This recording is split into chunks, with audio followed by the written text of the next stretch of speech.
నమస్తే అన్న. నమస్తే నమస్తే. మీ పేరన్నా? మహమ్మద్ గౌస్, ఎక్కడ ఉంటారన్నా? రేమత్ నగర్. ఇప్పుడు జూబ్లీస్ లో బై ఎలక్షన్స్ వస్తున్నాయి కదా, ఏ పార్టీ గెలుస్తుంది అనుకుంటారన్నా? కాంగ్రెస్ దగ్గర వస్తుంది అక్కడ. కాంగ్రెస్. ఇప్పుడు కాంగ్రెస్ రూలింగ్ లో ఉంది కాబట్టి గెలుస్తుంది అనుకుంటారా, లేకపోతే కాంగ్రెస్ మీద అభిమానంతో చెప్తున్నారు? అభిమానం తోటి కాంగ్రెస్ క్యాండిడేట్ మంచిగా ఉన్నారు. క్యాండిడేట్ మంచిగా ఉన్నాడు నవీన్ యాదవ్ అన్న. ఆ. మరి లాస్ట్ టైం నిలిచినప్పుడు ఎందుకు గెలిపించుకోలేదు అన్న నవీన్ యాదవ్ అన్న? ఓట్లు వేసామన్నా, ఆయన గెలవలేదు. ఓట్లు అంటే సెకండ్ పొజిషన్ లో ఉన్నాయి. కాంగ్రెస్ పరిపాలన ఎలా ఉందంటారు? అది పరిపాలన అక్కడ చూస్తాం మేము కాంగ్రెస్ కి. ఆయన ఇస్తే మనం బతకలేదు ఏం లేదు. మనకు క్యాండిడేట్ మంచిది కావాలంతే.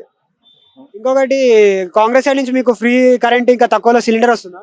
లేదు, తక్కువ సిలిండర్ రాదు, కరెంట్ అది వచ్చింది. కరెంట్ అయితే వచ్చింది. ఇప్పుడు కొత్తగా హెచ్వైసీ సల్మాన్ ఖాన్ అని ఇండిపెండెంట్ క్యాండిడేట్ పేరు వినిపిస్తుంది, ఆయన గురించి ఏమంటారు? ఆయన గురించి ఏం చెప్పాలన్నా, ఆయన మనకి మంచి క్యాండిడేట్ దొరికింది చాలా, అది చాలా మనకి. బీఆర్ఎస్ ఇంకా బీజేపీ గట్టి పోటీ ఇస్తుంది అనుకుంటారా? బీజేపీ ఇక్కడ రాదన్న, ఇక్కడ రాదు. ఇక్కడ మొత్తానికి ఏ పార్టీ గెలుస్తుంది అంటారు? కాంగ్రెస్ నవీన గెలుస్తుంది ఇక్కడ.